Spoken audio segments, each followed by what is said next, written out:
Hi Level 3s. This video is looking more now at the cultural evolution. We've looked so far at the physical evolution of the species, but now this is the cultural evolution, so the changes that took place that aren't really too much to do with physical body, but at what they were doing now with their bodies. So to start off with, brain size. Brain size increases rapidly from chimpanzees up until Homo sapiens. And of course, Homo neanderthalensis had a larger brain than us. Chimpanzee brain was about 400 cc's on average. And it's highly complex. It's not that their brain is any less complex than ours because they can't speak and they can't do the same things we can. But for the size of their brain, 400 cc's, it is highly complex. If we think to our kind of next step of Lucy, she had a larger brain, somewhere between 500 to 600 cc's, and that depended on whether you're looking at the male or the female fossil. She was possibly more intelligent than chimps.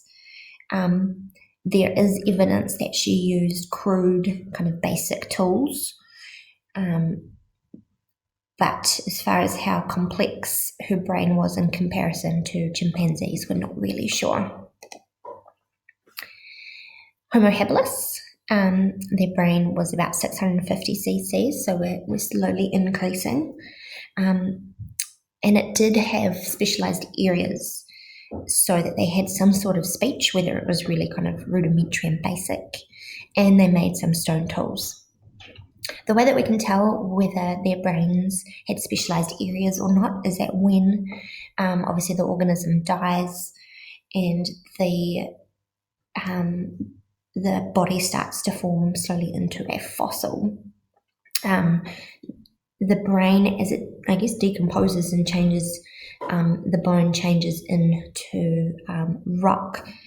The decomposing brain does actually leave imprints on the inside of the brain case, so we can tell the structure, kind of basic structure of the brain and how complex it is.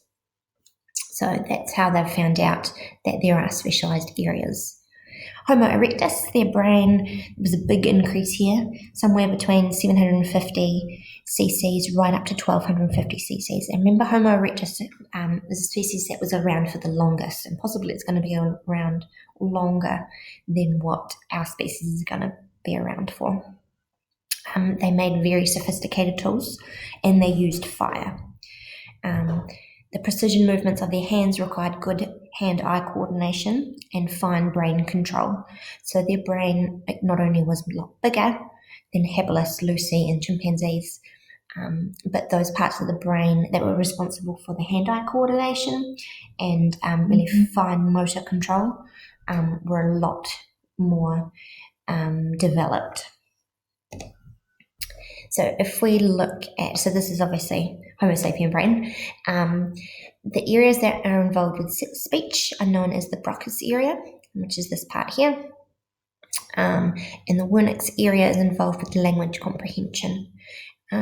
When a person has a stroke, depending on what they can do after the stroke, can give doctors some information about what parts of the brain have been affected. So for example, if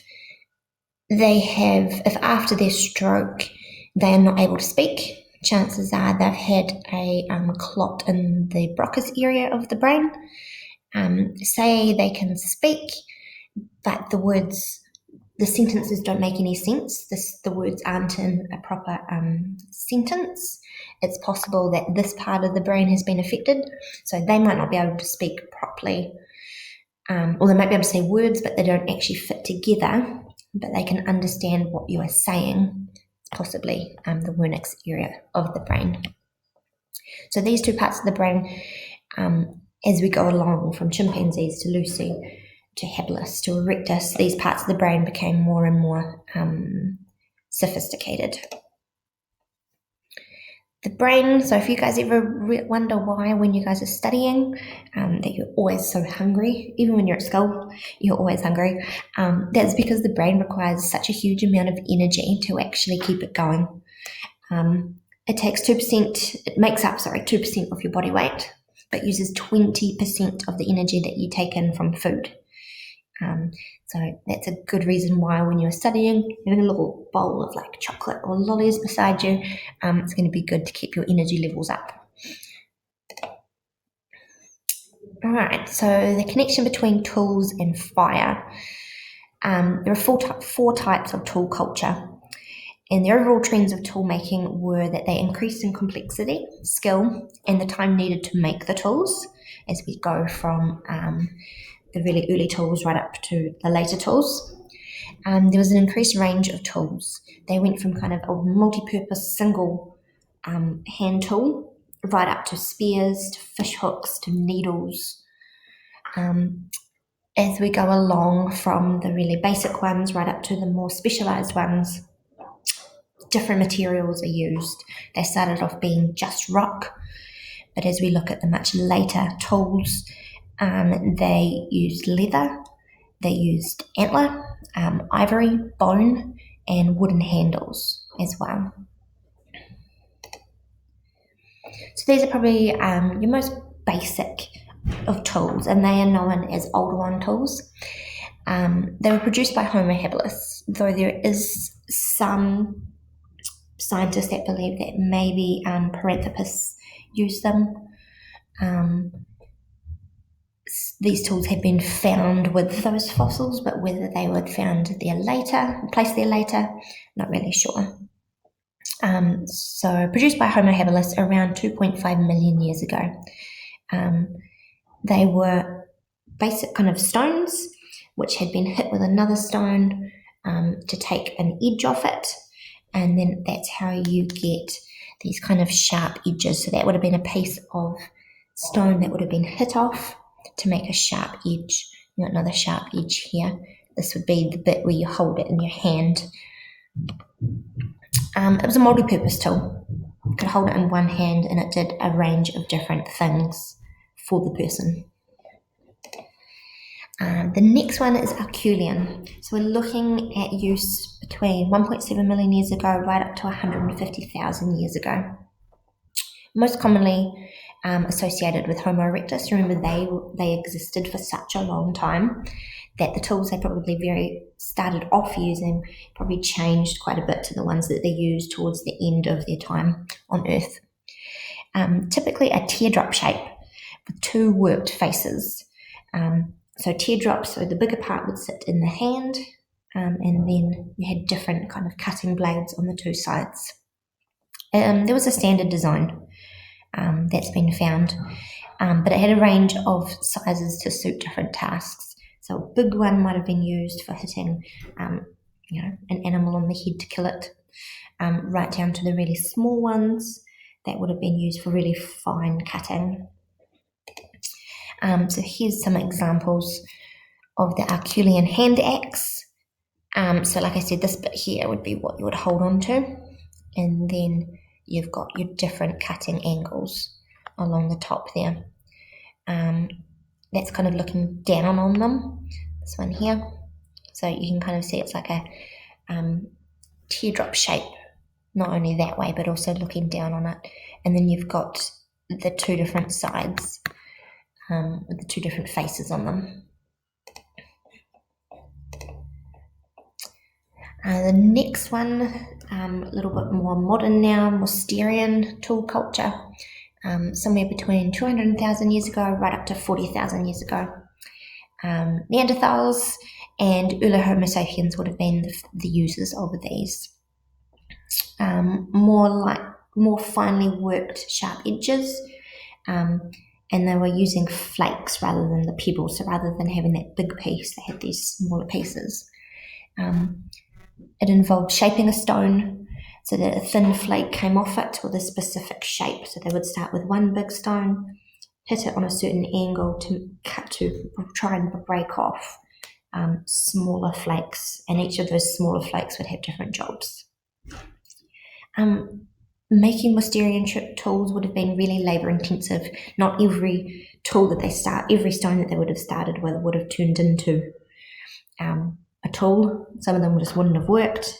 It might not have been until they were halfway through it that they realised this isn't going to work anymore. And it required a lot of skill to make these. So here's some examples. You can see they're all, whereas the older one and the other ones were all kind of similar shapes. These are all slightly different depending on what their job would be. So obviously you've got some larger ones here, right down to some really small, fine ones there. So they would have each had different jobs. And the next one, these are mainly used by Homo sapiens. There is some evidence that Neanderthals did use these. Of course, the date for them sits right on about the time when Neanderthals went extinct. So from this time, 40,000 years ago, obviously to present, there's a rapid explosion of tool sophistication. If you think about those stone tools compared to some of these tools that we've got now, quite a big difference. The range of tool sizes and functions increased, and a wider range of materials were used. So like I said, they started to use bone, antlers, all sorts of different things, wood as well. So composite tools, so composite meaning when you've got more than one material in there. So spears would have had a rock head to it, and then the rest of it might have been wood or bone or something like that. So if we look at this diagram here, we're talking, so as time increases, so this would be kind of us much further along, or at least let's say Homo sapiens here. And this one would have been Homo habilis here.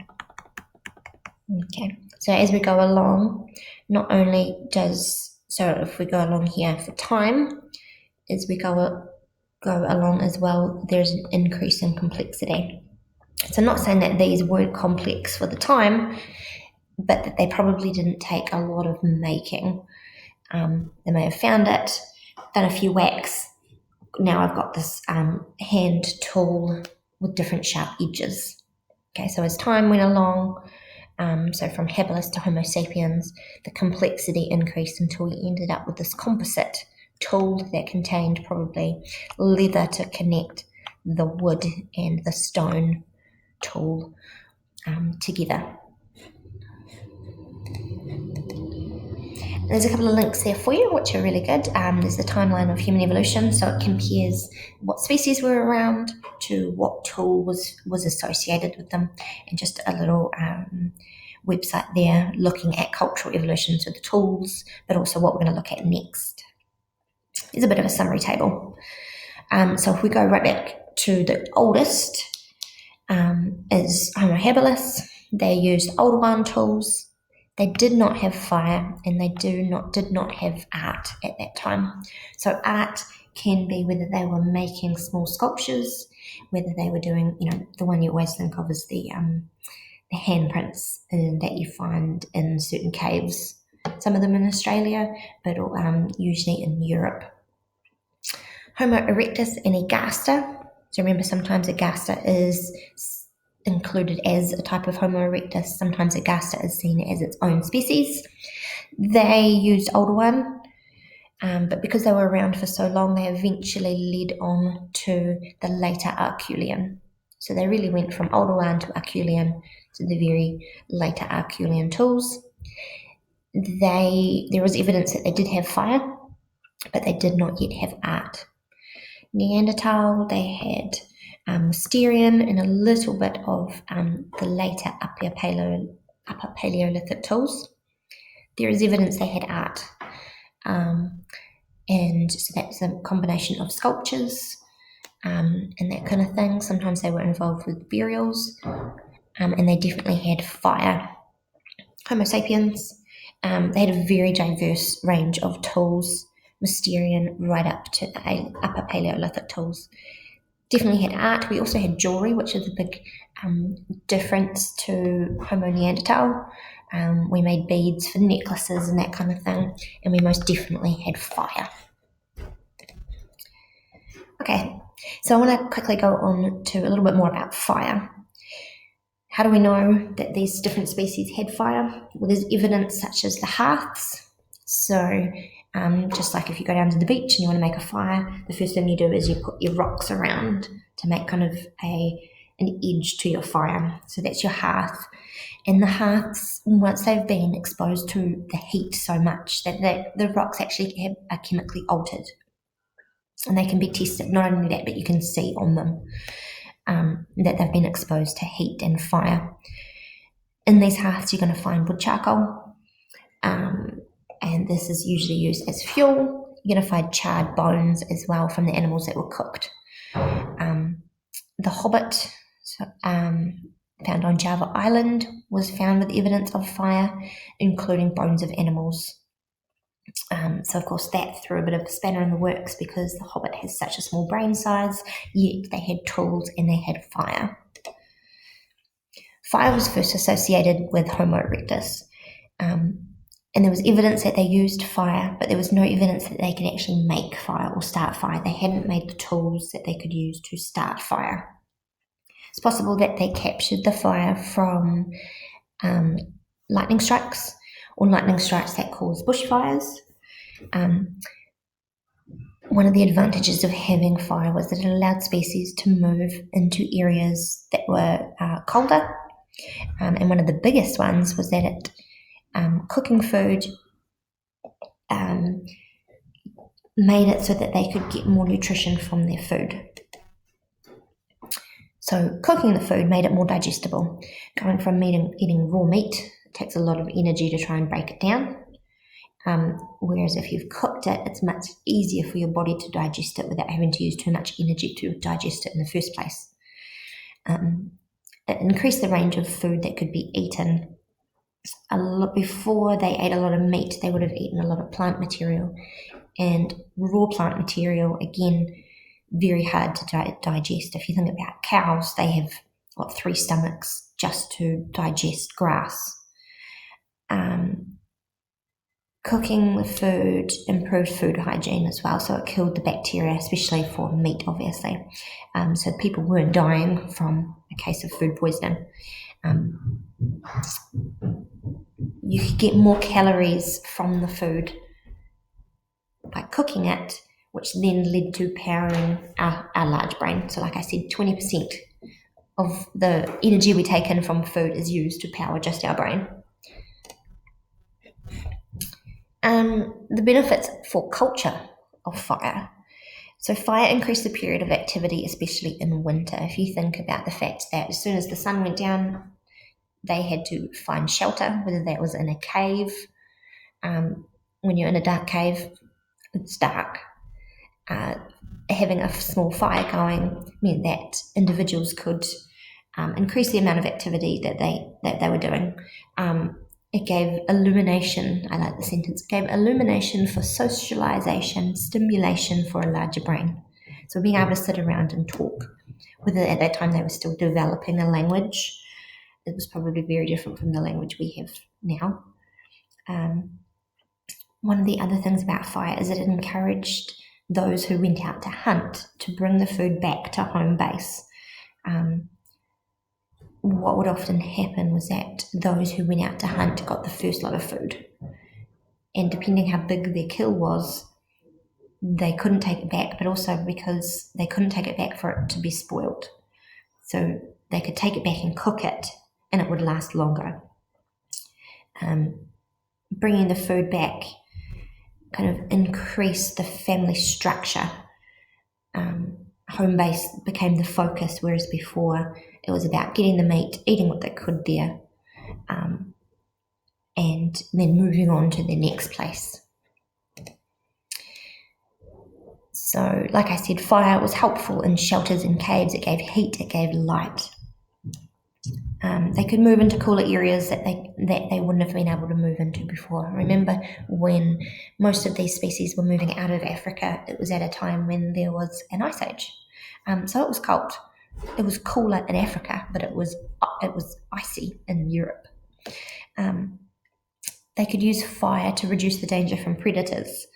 A lot of these predators would have been bigger than these individuals, but having, fire to scare the animals away, but also to push the animals where they wanted them to when they were trying to trap them or ambush them during hunting. One example is that they would get them into a valley, push them into a corner basically using fire, and then they'd go in and kill them with their stone tools that they'd made while they were sitting around a campfire in the cave. So it's all it feeds back on itself. Fire meant that they could get more calories from their food. That increased the size of their brain and how well their brain could work. Fire meant that they could sit up at night. The fire was used to strengthen some of the tools, because the fire chemically changes the rocks, can make them stronger. But sitting up at night with the light of the fire, elder people showing the younger people how to make these tools. Maybe the younger people were making changes to them that made them more specialized, made them better. Okay. All right, so there's a list of different activities to do based on looking at tools, fire, and the brain, and all of that kind of comes under cultural evolution. Cool, thank you.